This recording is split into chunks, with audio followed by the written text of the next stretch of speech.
Assalamualaikum dan salam sejahtera. Pada hari ini, cikgu akan menerangkan tentang bentuk ayat bahasa Melayu bahagian 2. Jika sebelum ini cikgu sudah menerangkan tentang bentuk ayat dalam bahasa Melayu pada bentuk ayat majmuk, kata dasar, dan pada bahagian 2 ini kita akan melihat dan teliti tentang ayat tunggal, ya, ayat tunggal, ayat majmuk dan ragam ayat. Tetapi kita akan cuba mengkaji ayat tunggal dahulu. Mari kita lihat pengenalan pada bentuk ayat bahasa Melayu ini. Bentuk ayat bahasa Melayu, pengenalannya, terdapat 4 bentuk ayat dalam bahasa Melayu, iaitu yang pertama ayat dasar, yang kedua ayat tunggal, yang ketiga ayat majmuk, yang keempat ragam ayat. Apa yang terdapat pada ayat dasar? Jika kita lihat dan ulang semula pada slide yang sebelum ini, ayat dasar ni terdiri daripada satu subjek dan satu predikat, dan ayat dasar juga dikenali sebagai ayat inti dan ayat mudah. Kemudian ayat tunggal terdiri daripada satu klausa, iaitu satu subjek dan satu predikat. Kemudian yang ketiga, ayat majmuk terdiri daripada gabungan beberapa ayat tunggal. Ayat majmuk ini juga dikenali sebagai ayat yang mempunyai lebih daripada satu subjek dan satu predikat atau lebih predikat. Manakala ragam ayat terdiri daripada dua jenis ragam ayat, iaitu ragam ayat aktif dan ragam ayat pasif. Baik, kalau kita lihat ayat dasar, kalau dalam bahasa Inggerisnya dipanggil sebagai root word. Ya, root word. Kalau dalam ayat tunggal pula dalam bahasa Inggeris dipanggil sebagai singular. Kemudian untuk ayat majmuk dipanggil sebagai plural. Manakala ragam ayat ialah sentences few sentences lah, bermakna ragam ayat yang pelbagai.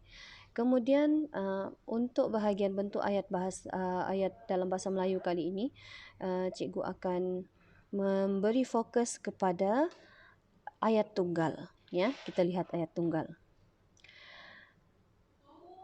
Kita lihat bagaimana binaan ayat tunggal itu boleh terjadi.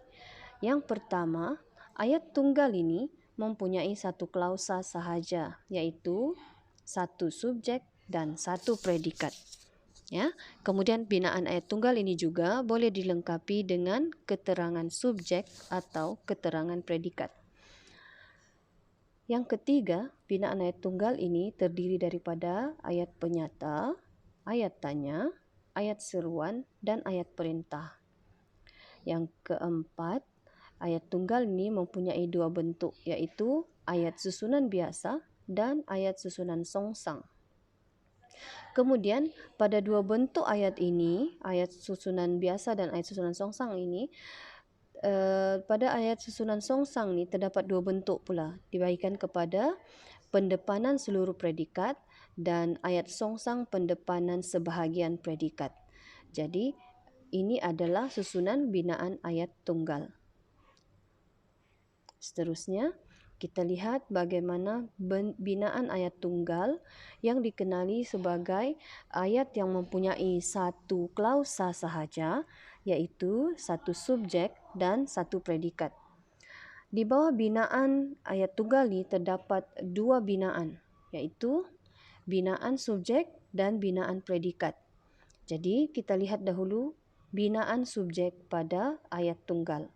Ya, di bawah binaan subjek ayat tunggal ini terdapat kata nama, kata ganti nama, kata kerja yang berfungsi sebagai kata nama, kata adjektif yang berfungsi sebagai kata nama. Kalau dilihat pada kata nama, subjek kata nama am, ada contoh yang diberikan. Di bawah kata nama terdapat 3, iaitu subjek kata nama am, subjek nama khas, subjek kata nama terbitan. Baik, pada subjek kata nama am ini, kita lihat contohnya, abangnya juru terbang. Abangnya ialah subjek, manakala juru terbang ialah predikatnya. Jadi ia ada satu subjek, ada satu predikat bagi subjek nama am, ya, secara umum sahaja. Manakala kita lihat contoh bagi subjek kata nama khas. Kata nama khas, contoh ayatnya, Osman penyanyi terkenal. Baik, Osman itu adalah subjek dan penyanyi terkenal adalah predikat. Dia tidak nyatakan Osman penyanyi lagu apa, lagu irama Malaysia ke, atau lagu pop ke, atau balada ke, dan sebagainya. Jadi di situ sahaja terhenti. Jadi binaan bagi subjek kata nama khas ini ada satu subjek, ada satu predikat. Bagi subjek kata nama terbitan pula,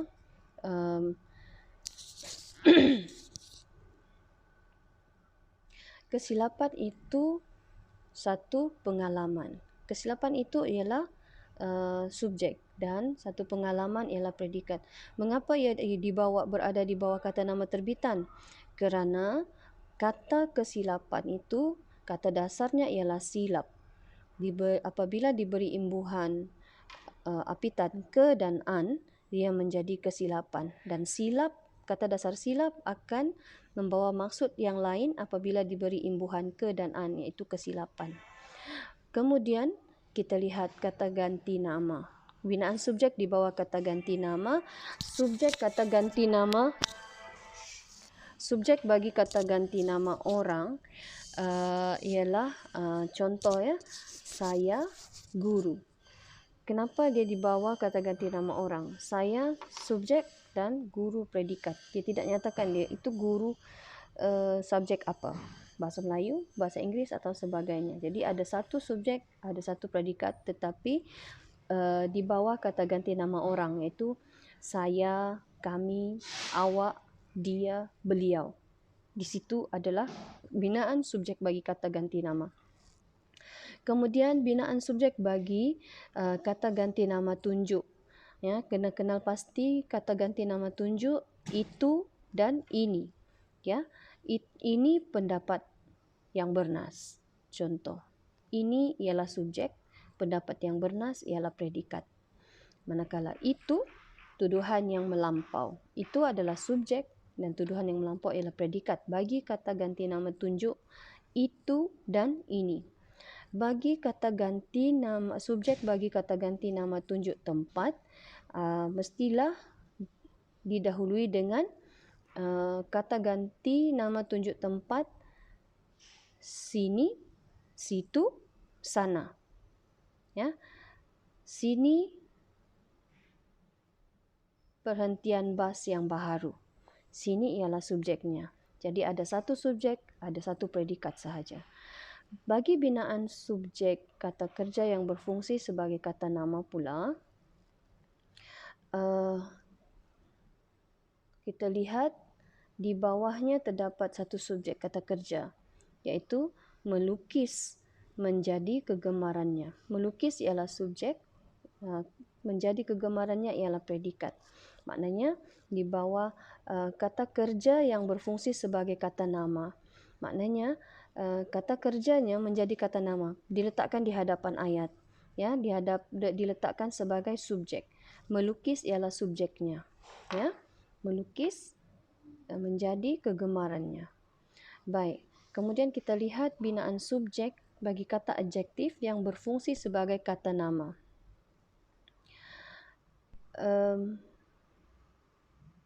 Subjek kata adjektif seperti putih, lemah, kecil, masak, cantik, itu ialah kata adjektif. Jadi jika sekiranya ada kata adjektif di hadapan ayat, itu ialah kata adjektif yang berfungsi sebagai kata nama dan menjadi satu subjek dan satu predikat. Ialah di bawah binaan ayat tunggal. Baik, kita lihat pula binaan predikat. Bagaimana ayat tunggal ini dibentuk melalui binaan predikat. Kalau tadi binaan subjeknya ialah tergantung kepada kata, kata nama, kata ganti nama, kata terbitan. Untuk binaan predikat ini dia tergantung kepada frasa. Ya, terdapat 4 frasa yang membentuk binaan predikat bagi ayat tunggal, iaitu frasa nama, frasa kerja, frasa adjektif dan frasa sendi nama. Ya, mari kita lihat binaan predikat bagi frasa nama. Frasa nama menjadi predikat yang sama seperti binaan frasa nama yang berfungsi sebagai subjek dalam sesuatu ayat. Frasa nama ini menjadi unsur terbina daripada frasa nama am dan frasa nama khas. Ya, bagaimana kita lihat predikat bagi frasa nama? Ahmad guru, ia menjadi frasa nama am. Mengapa? Kerana Ahmad seorang guru tetapi tidak dinyatakan dia guru subjek apa? Subjek matematik atau subjek sains. Jadi di situ menjadi frasa nama am sahaja. Bapa Ismail kerani. Subjeknya ialah Bapa Ismail kerani. Mengapa jadi frasa nama am? Kerana dia tidak nyatakan Bapa Ismail ni kerani di sekolah ke, kerani keuangan ke, atau kerani Perdana Menteri. Kita tidak tahu. Kemudian bangunan itu sebagai subjek dan muzium negara sebagai predikat frasa nama khas. Ya, kerana dinyatakan bangunan itu ialah bangunan apa. Itu ialah binaan predikat di bawah frasa nama. Mari kita lihat predikat di bawah frasa kerja. Apa itu frasa kerja? Frasa kerja terbentuk dalam sesuatu ayat daripada unsur berikut. Ada 3 unsur, ya. Unsur yang pertama ialah kata kerja asal. Yang kedua kata bantu. Yang ketiga kata kerja terbitan. Kita lihat frasa kerja daripada unsur kata kerja asal. Kata kerja asal ni terdiri daripada 2 jenis sahaja, iaitu kata kerja asal tidak berimbuhan dan kata kerja asal berimbuhan. Jika dilihat dari unsur kata bantu terdiri daripada 2 jenis, iaitu kata bantu aspek dan kata bantu ragam. Kemudian kita lihat kata kerja terbitan pula, frasa kerja, binaan predikat frasa kerja di bawah unsur kata kerja terbitan, kata nama atau kata adjektif yang memerlukan imbuhan men, kan, men, i dan memper. Baik, kemudian kita lihat pula binaan predikat pada frasa adjektif. Pada frasa adjektif ini mestilah ada unsur adjektif, iaitu seperti besar, gemuk, sedap, pandai, kecil, tinggi, rendah, hitam, putih, tebal, nipis, pendek, cantik. Ya. Kemudian kita lihat pada frasa sendi nama, mestilah ada unsur sendi nama, iaitu di, dari, ke, daripada, untuk, pada, dengan, kepada dan sebagainya. Baik. Apabila disatukan, diberi penerangan secara lanjut tentang bentuk ayat bahasa Melayu di bawah topik ayat tunggal, cikgu tekankan lagi di sini, ayat tunggal ni terdiri daripada 1 klausa, iaitu 1 subjek dan 1 predikat. Ayat tunggal ni boleh dilengkapi dengan keterangan subjek atau keterangan predikat. Kemudian ayat tunggal juga terdiri daripada ayat penyata, ayat tanya, ayat seruan dan ayat perintah.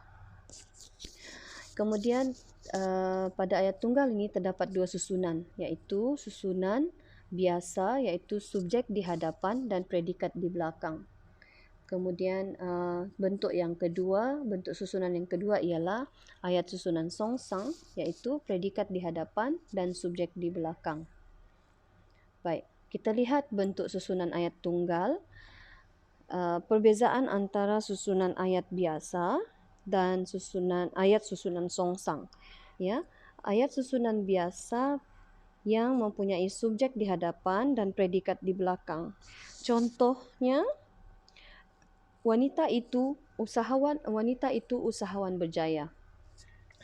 Apabila dia menjadi ayat susunan songsang, iaitu predikat di hadapan dan subjek di belakang, ayatnya sudah berubah kepada kata kerja berada di hadapan, iaitu frasa kerja menjadi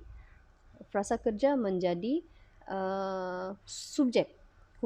Usahawan berjaya wanita itu disongsangkan. Kemudian kita lihat contoh ayat yang kedua. Ganesan gigih mengembangkan perniagaannya.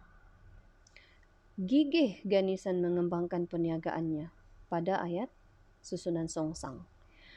Kita lihat ayat susunan biasa yang ketiga. Sharon belum menyiapkan barangan tempahan pelanggannya. Apabila menjadi ayat susunan songsang, frasa kerjanya berada di hadapan sebagai subjek, iaitu belum menyiapkan barangan tempahan pelanggannya Sharon. Contoh ayat yang keempat. Lien akan ke Pulau Pangkor pada hujung minggu ini. Apabila dia menjadi ayat susunan songsang, perbuatannya akan ke Pulau Pangkor Lien pada hujung minggu ini. Akan ke Pulau Pangkor itu ialah subjeknya. Kemudian contoh yang ke-5, pendaki itu berjaya juga akhirnya. Pada ayat susunan songsang, berjaya juga akhirnya pendaki itu. Ini ialah bentuk susunan ayat tunggal yang dibahagikan kepada dua bahagian, iaitu ayat susunan biasa dan ayat susunan songsang. Iaitu ayat susunan biasa, subjek mesti di hadapan dan predikat di belakang. Manakala bagi ayat susunan songsang, predikat mesti di hadapan dan subjek di belakang. Okey. Baik, ini adalah latihan bagi bentuk ayat dalam bahasa Melayu. Praktis 1. Tukarkan ayat-ayat susunan biasa di bawah kepada ayat susunan songsang. Ada 5 soalan. Pemuda itu kaki tangan syarikat swasta. Awak beri jawapan. Kemudian soalan yang kedua. Ayah sudah membaiki keretanya. Soalan ketiga. Fakrul menyambung pelajaran ke peringkat doktor falsafah. Yang keempat, beberapa buah bangunan musnah dalam kebakaran itu.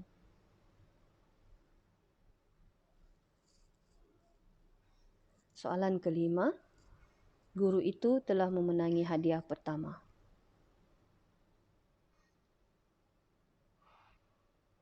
Sila beri jawapan anda dengan merujuk kepada nota ayat tunggal yang telah cikgu berikan tadi.